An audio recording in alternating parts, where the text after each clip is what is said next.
Assalamualaikum warahmatullahi wabarakatuh. Salam sejahtera bagi kita semua. Om Swastiastu, Namo Buddhaya, salam kebajikan. Selamat pagi, siang, sore, malam warga Direkta dimanapun kalian berada. Semoga kalian sehat dan baik-baik saja. Kembali lagi denganku, Eko Nugroho. Kali ini aku akan ngebahas matkul analisis laporan keuangan. Khususnya di sini aku akan ngebahas soal UAS tahun lalu terkait matkul ALK, yaitu fokus kepada kasus 2. Ini adalah video terakhir dari ALK di YouTube Adirekta terkait UAS tahun lalu. Nah, sekarang kita akan langsung aja mulai terkait case, yaitu kasus 2 itu nanti akan ada 3 subpokok bahasan. Ada forecasting, ada WACC, dan ada valuation. Oke, kita check it out. Di sini ada soal. Jadi soalnya adalah Yosan Tech. Jadi kita fokus ke perusahaan ini, guys. Ini adalah perusahaan kita. Itu Yosan Tech. Yosan Teknologi adalah perusahaan rintisan baru di bidang kesehatan yang berada di negara Kroyak Selatan, Krosel. Perusahaan baru saja merilis produknya, yaitu berupa alat aplikasi medis yang bisa membantu orang. Oke, ini cuma berupa kata-katanya aja. Terus walaupun Yosan Tech sudah menggelar konferensi pers menyatakan bahwa aplikasi terus aman, namun ternyata dari bias information itu tadi menyebabkan penjualan itu turun sebesar 8% di tahun 2020. Oke, berarti kita udah dapat satu informasi. Penjualan tahun 2020 itu turun 8%. Namun demikian, Yosan Tech tetap percaya bahwa situasi tersebut hanya sementara dan tetap yakin bahwa pendapatan perusahaan akan tumbuh 11% selama 3 tahun ke depan.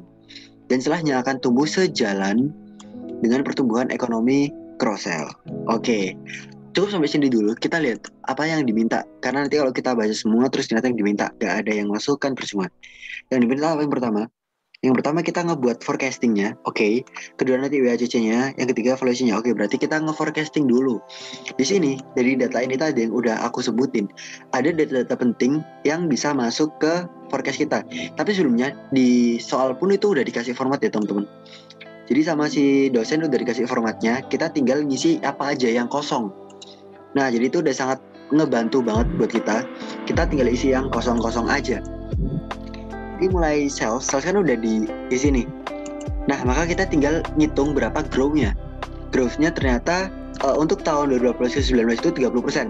Dari 19 ke 2020 ternyata adalah turun sebesar 8%. Ini berarti sesuai dengan apa yang ada di soal. Di soal mengatakan bahwa karena adanya bias information, yaitu berupa bahwa menyatakan aplikasi ini akan berbahaya karena mengambil data privasi penggunanya. Karena ada isu ini, jadi akhirnya itu tahun 2020 turun 8%. Ternyata sejalan dengan perhitungan growth kita secara manual. Nah, maka dia turun 8%, maka kita aritmatikin langsung. Setelah dia aritmatik, maka totalnya adalah 11%. Oke, ini akan jadi data aritmatik untuk forecasting tahun-tahun setelahnya. Nah, khususnya di sini diketahui di soal bahwa 11% itu akan bertahan selama 3 tahun ke depan. Dan setelahnya akan tumbuh sejalan dengan pertumbuhan ekonomi Krosel. Oke, sampai sini kita belum dapat informasi berapa pertumbuhan ekonomi Krosel. Tapi itu nanti akan ada informasi itu nanti di bawah. Nah, manajemen yakin bahwa privasi mereka tetap aman setelah menggunakan aplikasi tersebut, maka pendapatan akan tumbuh secara normal. Bahkan, manajemen juga yakin bahwa biaya pembangunan dan pengembangan aplikasi. Oke, kalau bahas pengembangan aplikasi, ini ada hubungannya sama net operating asset, karena itu hubungannya sama aset turnover, perputaran asetnya. Karena semakin ada teknologi yang baru, itu menyebabkan atonya itu makin tinggi. Dan di sini terlihat bahwa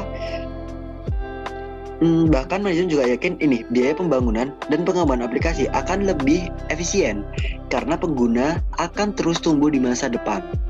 Sehingga manajemen yakin profit marginnya, NPM-nya sebesar apa? 25% itu akan tercapai.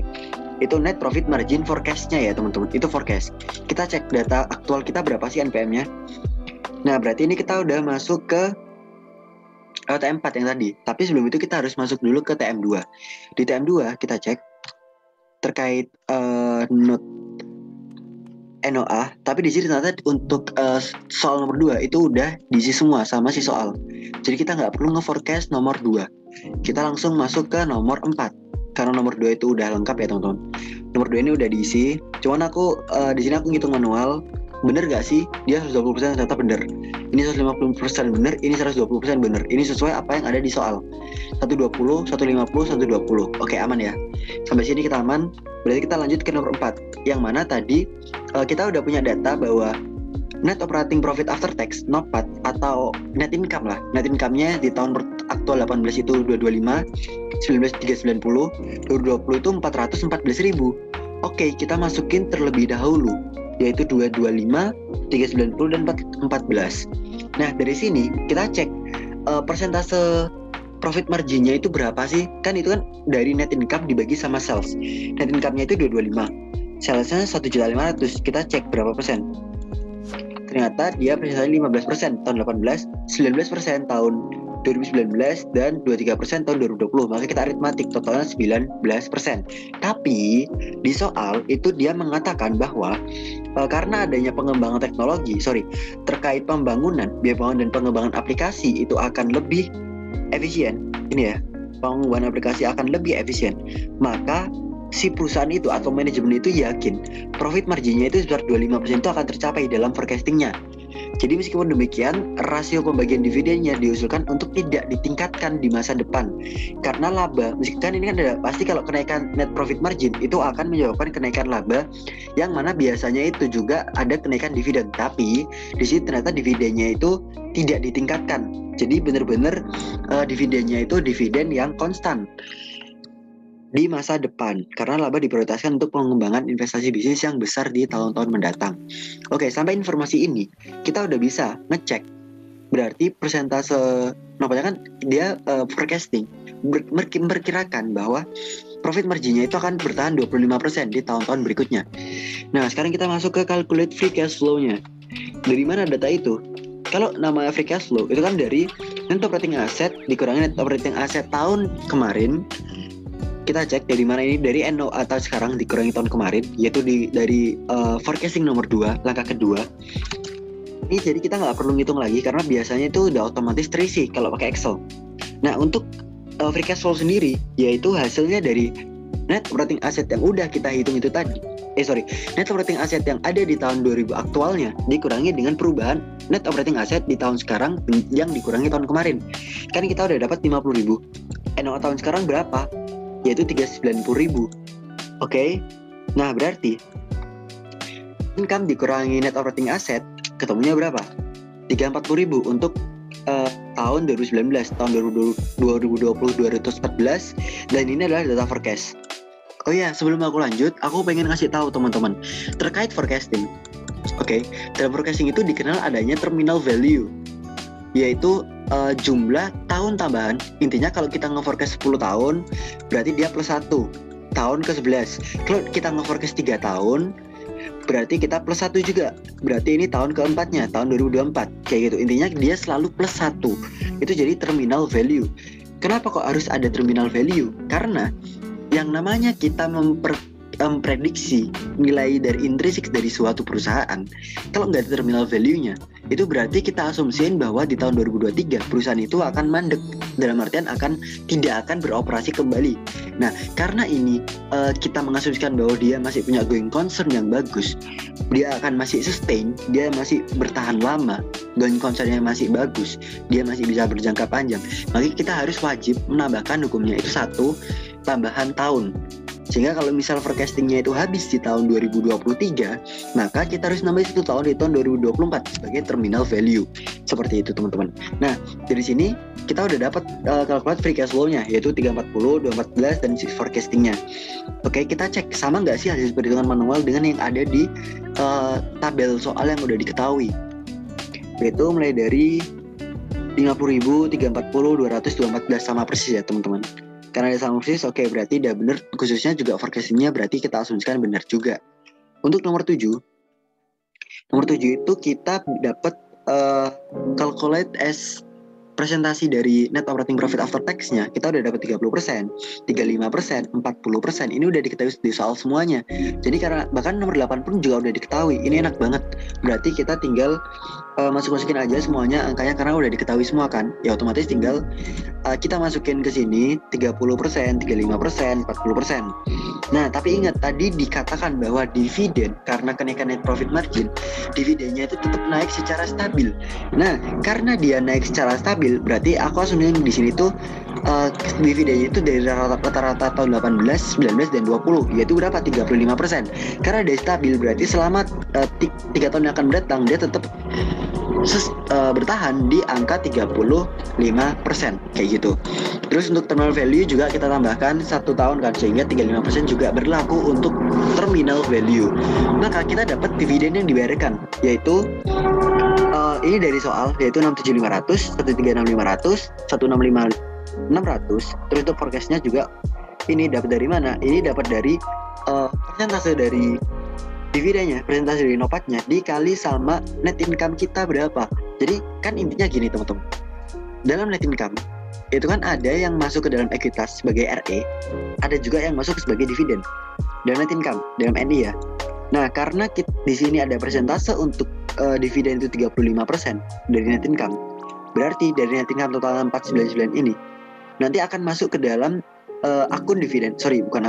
pembagian dividen itu sebesar 174,825. Sisanya kemana? Sisanya jadi RE, masuk ke equity kayak gitu. Nah di sini udah dapat forecast net dividend payout-nya.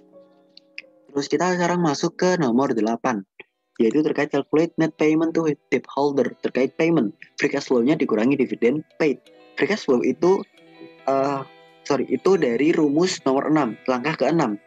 Terus dividend paid itu langkah ke-7, sehingga ini dapatlah tinggal otomatis dapat 203, 48,400, 279, 190, 211 dan 294. Untuk langkah selanjutnya itu langkah ke-9. Di soal pun dia udah diketahui semuanya, benar-benar diketahui banget terkait semua ini. Ini udah diketahui banget. Jadi enak buat kita, tinggal kita masukin aja karena dia udah diketahui semuanya. Ini buat ngecek, itu kita juga harus masukin manual ya, karena itu kan kita butuh nge-forecast. Jadi mau nggak mau kita juga butuh manual. Cara ngecek, misal yang pertama itu kan forecast dari cost of debt-nya. Jadi khususnya fokus di WACC kan ada cost of debt dan ada cost of equity. Fokus kita adalah ke cost of debt-nya, COD-nya. Nah di sini diketahui di soal adalah 7,5%. Berarti kita terus aja sampai tahun 2024 itu kita asumsiin adalah 7,5%. Nah terus apa selanjutnya? Kita cek berapa sih debt balance opening kita. Jadi utang kita di awal tahun itu berapa kayak gitu. Nah ini ada diketahui tahun 18 itu 700.000, tahun 19 itu 752.500, tahun 2019 itu 438, sehingga untuk seterusnya ini dapat dari mana angka-angka ini? Ingat, opening debt balance itu berasal dari closing tahun sebelumnya. Jadi kan 31 Desember akan menjadi angka di 1 Januari tahun berikutnya kan. Nah makanya di sini ketika kita udah punya si closing misal 752.500, 605, 602, ya ini akan seterusnya ngemudahin si opening debt balance-nya kayak gitu. Nah sedangkan untuk closing debt di tahun terakhir ini pakai data yang dari opening debt balance-nya ditambah sama interest-nya dikurangi sama pembayaran terkait debt holder-nya. Jadi berapa? Ternyata di akhir forecasting atau di terminal value itu closing debt-nya akan minus 283.963. Tapi kan karena dalam debt itu mungkin nanti nggak mungkin jadi negatif. Jadi ini karena ini pun nggak akan kena di WACC dan evaluasi. Jadi ini aman ya teman-teman. Sehingga meskipun dia negatif pun ini masih aman. Nah kita buat ngecek leverage. Kenapa kita harus cek leverage? Ini sebetulnya buat ngecek apakah apa itu leverage kita itu stabil atau enggak. Dan biasanya ini tuh stabil teman-teman. Dan ini kita cek kurang stabil, tapi cuman balik lagi ke soalnya emang seperti itu. Jadi ya udah kita terima apa aja yang. Tapi harusnya sebenarnya yang bagus itu adalah dia stabil, nggak jauh-jauh banget. Misal harus di habis 47, 40, habis 24, ini kan jadi selisihnya tuh range-nya jauh banget. Harusnya itu enggak. Cuman karena ini soal UAS yang udah diketahui persentase leverage-nya, berarti ini kita asumsikan aman. Nah kita lanjut ke calculate comprehensive income, yaitu comprehensive income itu rumusnya adalah net income dikurangi sama interest-nya, net NVAT-nya. Oke. Jadi itu atau sebutannya adalah jadi clean surplus profit. Nah, di sini ini angka-angkanya itu sebenarnya udah diketahui di soal. Nah, ini dia. Ada 172.500, 333, 562 dan 368, 592. Udah diketahui semuanya. Sehingga di sini kita cek. Nah, tinggal kita masukin aja 172.500, 333, 563, 368, 592. Sehingga sekarang kita ngitung equity-nya. Equity di soal itu udah diketahui semuanya. Sebenarnya itu ini udah diketahui semuanya, bener-bener udah balance. Ya udah, sebenarnya itu kita udah selesai nge-forecastingnya. Tapi kita mau ngebuktiin kan kita juga butuh pembuktian gitu. Sehingga kita cek yaitu berasal dari equity, yaitu berasal dari opening equity-nya. Opening equity yaitu berarti 497.500 ditambah sama comprehensive income yaitu 333.563 dikurangi sama dividennya yaitu 136.500 berapa? 694.563. Totalnya berapa? Balance sama dan seterusnya seperti itu. Akhirnya kita sudah menyelesaikan soal forecasting. Sekarang kita lanjut ke soal weighted average cost of capital atau disebut WACC. Yang mana WACC nanti sebenarnya itu langkahnya harusnya WACC dulu baru forecasting. Karena apa? Karena di langkah forecasting di nomor 9 dia itu butuh namanya cost of debt. Yang mana cost of debt ini sebenarnya itu didapatkan dari WACC. Tapi karena di soal udah diketahui 7,5%, ya udah berarti benar. Tapi nanti kita harusnya ngitung dulu apakah benar nggak sih cost to debt after tax-nya atau cost of debt-nya itu 7,5% gitu. Sekarang kita mulai cek gitu. Oke. Jadi di sini ada cost of debt. Cost of debt-nya ingat kalau berasal dari bank, bukan obligasi ya teman-teman, bank, terus misal perusahaan, PT, itu biasanya itu langsung rate-nya itu nggak akan ada perbedaan antara book value maupun merit value. Jadi langsung kayak sesuai sama kuponnya gitu terkait rate yang ada di bank atau PT. Tapi beda sama obligasi. Biasanya diketahui yield to maturity-nya, diketahui market value-nya. Cuman di soal ini, nah ini struktur pinjaman Yosan pada tahun 2020 terdiri dari pinjaman Bank IRB, pinjaman dari ADJ, dan obligasi dengan bobot berarti IRB-nya 30%, ADJ-nya 40%, dan obligasinya 30%. Nah, besaran total pinjamannya itu tergambar pada closing debt tahun 2020. Oke, berarti total pinjamannya itu sesuai di tahun penutupan di tahun 2020.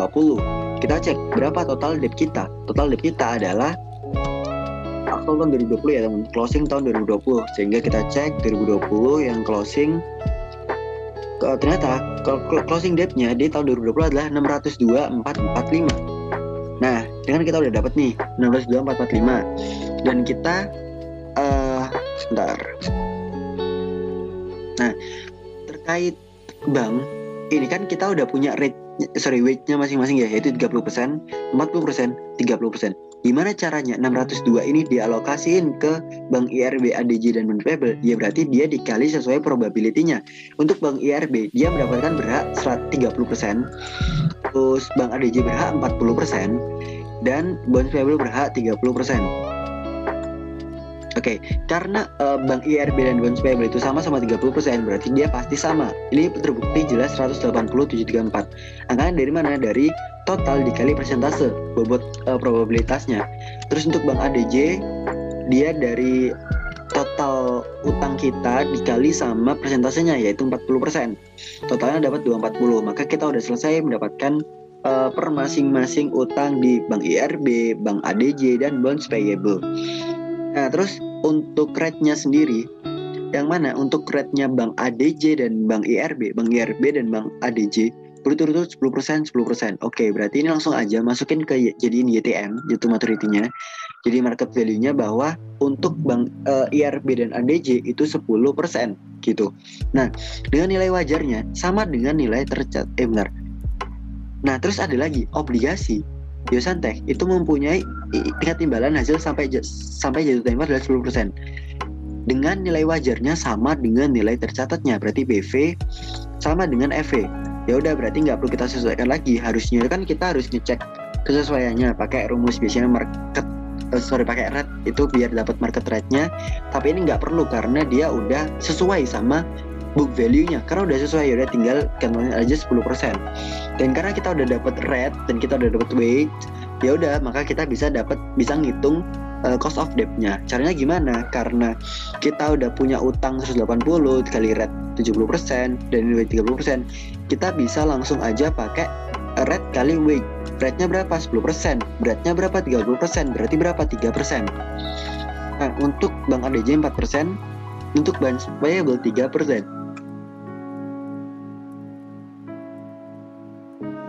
Nah, sekarang kita cek berarti berapa sih cost of debt-nya. Nah, cost of debt-nya adalah 10%. Tapi ingat, namanya cost of debt, utang, dia harus kena tax, pajak. Pajaknya berapa? Ternyata pajaknya di soal itu diketahui sebesar tingkat pajak yang berlaku saat ini adalah 25%. Oke, berarti pajaknya 25%. Nah, cara nyari cost of debt adalah cost of debt yang udah dihitung, kita awal hitung sebelumnya 10%, kita kaliin dengan 1 dikurangi tax atau 7,5%. Maka atau 75%, sorry. Maka dapatlah angka 7,5%. Dan angka 7,5% ini sebenarnya itu baru bisa masuk ke forecasting. Tapi karena ini udah dihitungin dan ternyata udah sesuai, udah balance sama-sama 7,5%, berarti hitungan kita, asumsi WACC ini adalah benar. Oke, untuk cost of debt-nya ini udah selesai, udah dapet. Sekarang kita masuk ke cost of equity. Namanya cost of equity, kita cek berapa saham biasa yang beredar. Oh ya, dalam cost of equity kan ada 3 ya, yaitu debt, berarti ada share, common share, dan ada preferred share. Ada CS, ada preferred share. Cuman di soal dia nggak ada preferred share-nya sama sekali, bener-bener cuma common share doang. Ya udah, berarti kita langsung aja pakai ini. Dan di soal itu diketahui ada market risk premium dan tingkat imbal hasil bebas risiko atau risk free. Dan kalau ada MRP dan risk free, berarti ya udah, berarti metode cost of equity-nya udah pasti itu CAPM. Nah, rumus dari CAPM masih ingat teman-teman, yaitu adalah risk free ditambah beta dikali market risk premium, atau market risk premium itu berasal dari risk market dikurangi risk free. RM min RF itu jadi MRP. Nah, MRP-nya kita berapa? 3%. Terus betanya berapa? 2. Risk free-nya 5,5%. Ini angka dari mana semua? Dari soal yang ada di sini, diketahui semua, kita taruh di sini. Maka dapatlah berapa CAPM-nya?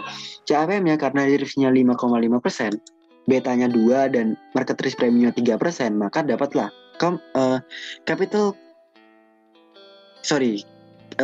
cost of common shares itu adalah 11,5%, kayak gitu. Nah, terus ini ke CS adalah 11,5%.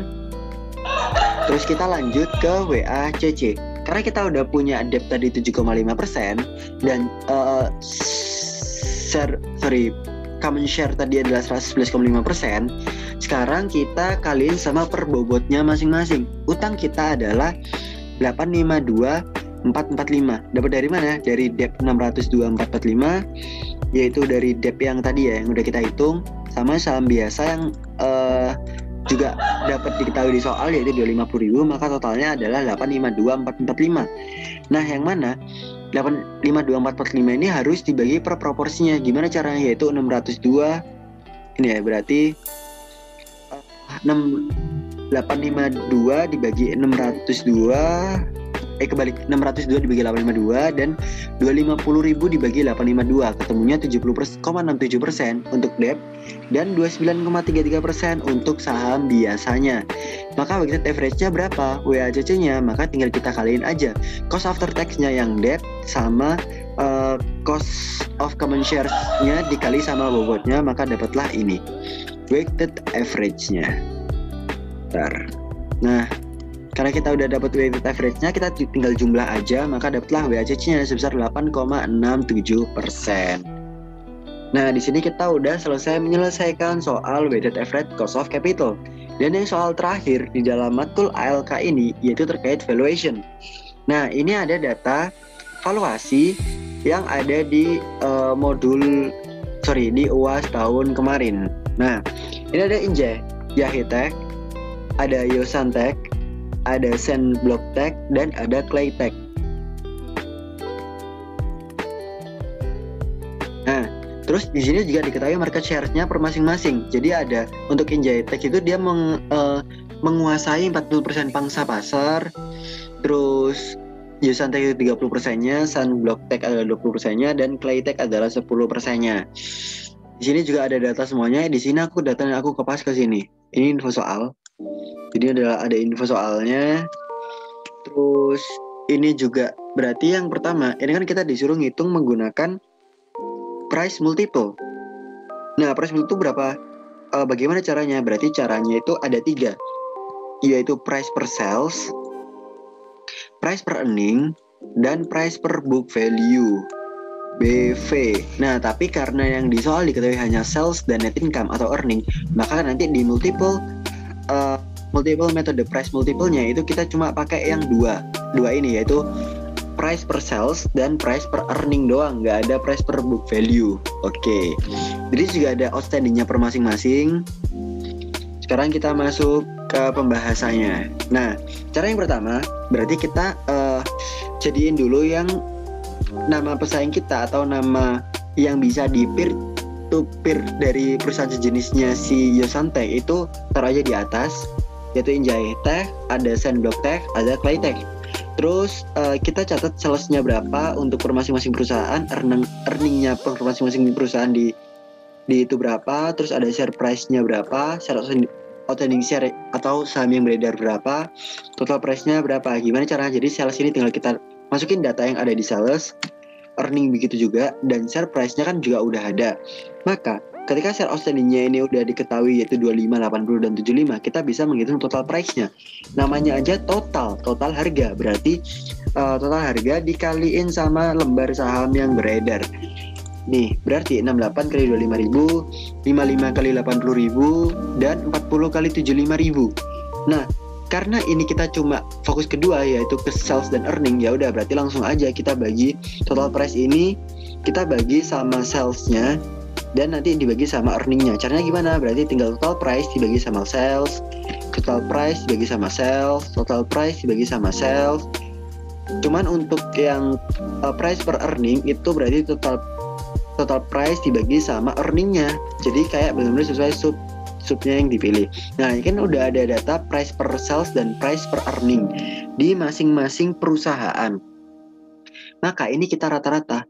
Berarti price per sales industri itu sudah 1,75 dan price per earning industri itu sebesar 8,89727. Maka berapa price per salesnya si Yosantech? Yaitu caranya kan ini kita udah dapat nih rata-ratanya, harga rata-rata dari sales dan juga harga rata-rata dari earning. Maka cara mendapatkan price per salesnya itu adalah dari, karena kita udah punya rata-rata industri dari price per sales, itu nanti kita kaliin sama salesnya, karena kan fokusnya ke sales ya. Terus setelah itu dibagi sama jumlah outstanding shares-nya berapa, itu nanti akan menjadi price per sales-nya si Yosantech. Terus untuk price per earning pun juga sama. Price earning itu gimana? Berarti kan kita punya 8,89, kita kalikan sama earning dibagi sama outstanding shares-nya berapa, 10.000, dapat 339. Maka karena berarti kan kita udah dapat nih harga per masing-masing saham, yaitu price per sales dan price per earning. Ini kita rata-rata aja, berarti harga intrinsic value berdasarkan perhitungan metode price multiple itu sebesar 327. Oke, untuk metode pertama ini aman, berarti kita udah menyelesaikan model price multiple model. Sekarang selanjutnya langkah kedua yaitu kita akan menghitung discounted free cash flow-nya, yang mana free cash flow itu sebenarnya udah kita hitung di forecast nomor 6. Nah, discounted free cash flow ini data 214.000, 453851, 384424, 42610 itu data dari mana sih? Itu data dari step forecasting nomor 6, yaitu mencari calculate free cash flow-nya. Nah, tapi jangan lupa ini akan data 0, tahun ke 0. Tahun ke 0 adalah berarti tahun aktual yang paling terakhir. Berapa aktual paling akhir? Kita cek di forecasting. Aktual paling terakhir yaitu tahun 2020. Nah, yang mana di step nomor 6 itu kan calculate FCF yaitu 453.851. 214.000. Karena free cash flow di tahun, ya benar, tahun terakhirnya. Ini tinggal kita geser aja ke kanan, maka dapatlah free cash flow di tahun forecasting ke-1, forecasting kedua, forecasting ketiga, dan terminal value-nya. Untuk kita lihat berapa sih kenaikan growth-nya dari tahun ke tahun untuk free cash flow-nya. Ternyata dari tahun aktual ke forecasting tahun berikutnya itu naiknya drastis banget, 112%. Sedangkan besok di berarti tahun 2022 itu nanti turun 15%, tahun 2023 nanti naik 11%. Terus ada terminal value, itu kita cuma mau ngecek free cash flow growth-nya. Nah, terus kan WACC kita tadi udah nyari ya, sebesar 8,67. Dan growth rate ini berasal dari mana? Jadi growth rate itu diketahui di soal yang mana? Yang ini, bentar. Nah, growth rate-nya itu diketahui bahwa pertumbuhan ekonomi mencapai rata-rata 7% per tahunnya. Berarti akan ada growth rate-nya itu sebesar 7%.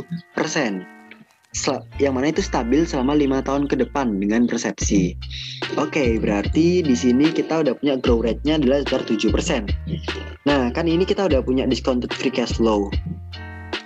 Maka cara selanjutnya apa? Kita ngitung terminal value-nya. Gimana rumusnya? Adalah free cash flow dibagi sama WACC dikurangi growth-nya. Maka dapatlah free cash flow-nya 525 dibagi sama WACC-nya dikurangi sama growth rate-nya. Maka dapatlah angka 31.391.913. Untuk diskon faktor ini biasa ya. Berarti kan kalau namanya diskon faktor ini adalah 1 ditambah sama yang rate dari WACC-nya dipangkatin tahunnya. Kayak gitu. Itu buat diskon faktor. Sebenarnya ini bisa pakai cara lain, teman-teman. Selain pakai itu, kita bisa ngandelin rumus PV. Nah, untuk rumus PV sendiri berarti rate-nya berapa? Rate-nya adalah rate si WACC. Terus N/nya berapa? N/nya sama, yaitu 1. Terus PMT-nya kita nolin. Future value-nya kita butuh berarti discounted free cash flow ya. Nah, yaitu menghasilkan angka yang sama, 417,62951 dengan angka yang ini.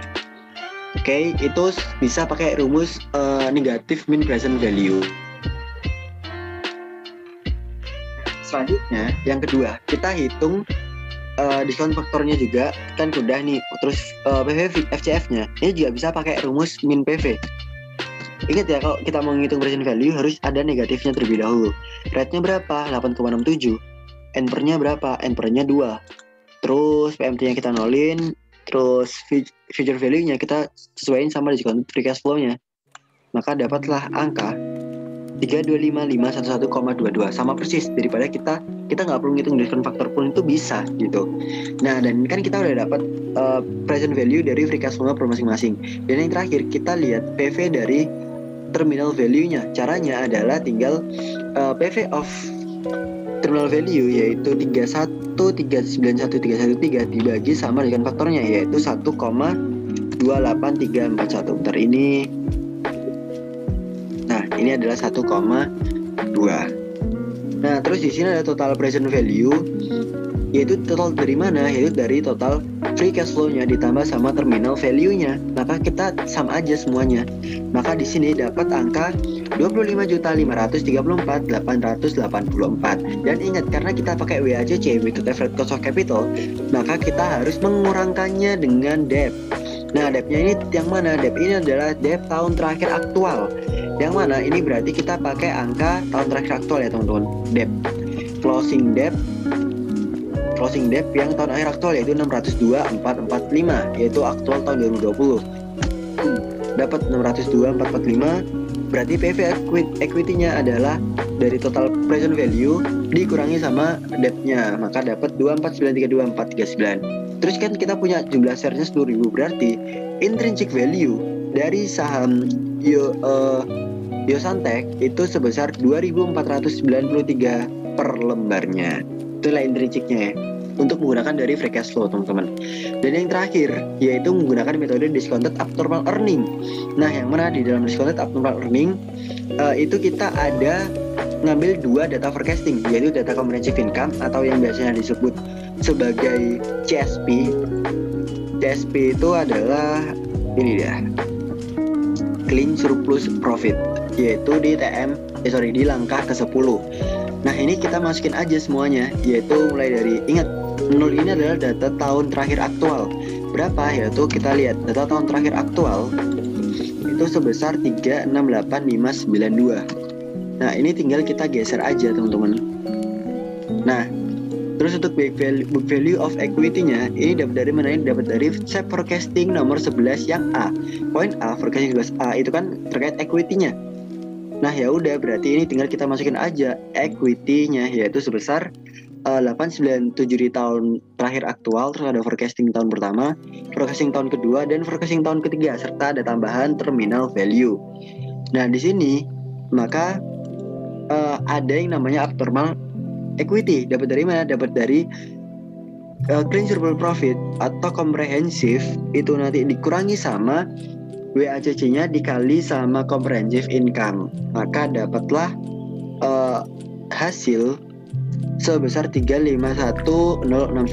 Ini sorry, aku tadi salah, bahwa sebenarnya itu rumusnya kan clean surplus profit dikali rate-nya berapa, yaitu dari cost of capital, terus dikali sama book value dari tahun ke-0, yaitu ini 897. Hasilnya seperti itu. Terus untuk tahun kedua juga sama, terus kita hitung terminal value-nya.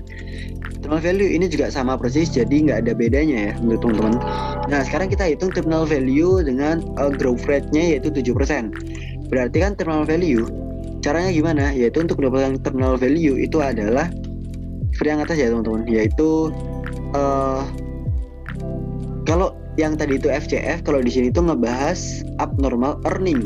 Berarti abnormal equity-nya itu dibagi sama rate-nya, yaitu 11,5 dikurangi 7, atau dapatlah 4,5%. Nah, berarti terminal value 4,9910 itu dibagi sama total pengurangan dari cost of capital dikurangi TV growth rate, maka hasilnya adalah 9.775.766,75. Oke, kita udah dapat angka terminal value-nya. Yang langkah selanjutnya kita ngapain? Kita cek diskon faktornya. Ini rumusnya sama kayak yang tadi ya teman-teman, yaitu 1 plus rate-nya dipangkatin sama tahunnya.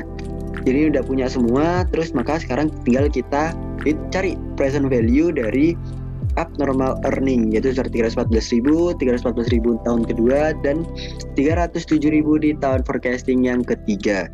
Maka yang terakhir kita cek adalah present value of terminal value, yaitu berasal dari terminal value-nya dibagi sama discount factor, maka dapatlah present value dari terminal value. Dan yang di sini kita hitung total present value-nya itu dari sum semuanya, baik itu present value of abnormal earnings dan present value dari terminal value, yaitu di sini. Nah, kita semua ini kita sum karena dia pakai cost of capital. Oke, khusus abnormal earning yaitu ditambah sama plus book value ya teman-teman. Ini dapat dari mana? Yaitu dapat dari book value tahun ke-0. Karena namanya firm value itu adalah PV dari semuanya, yaitu PV dari semua, baik itu PV abnormal earning maupun terminal value dijumlah sama BV earning tahun ke-0. Karena kita punya saham 10.000, berarti saham lembar kita per lembarnya adalah 8.800 dibagi 10.000, ketemunya 888 rupiah. Oke, jadi ini adalah soal UAS tahun kemarin. Kurang lebihnya aku mohon maaf. Jadi untuk UAS ALK selesai sampai di sini. Thank you buat teman-teman yang udah ikut bahas bareng modul ALK ini bareng aku. Terus kurang lebih aku mohon maaf. Aku pamit undur diri. Wassalamualaikum warahmatullahi wabarakatuh.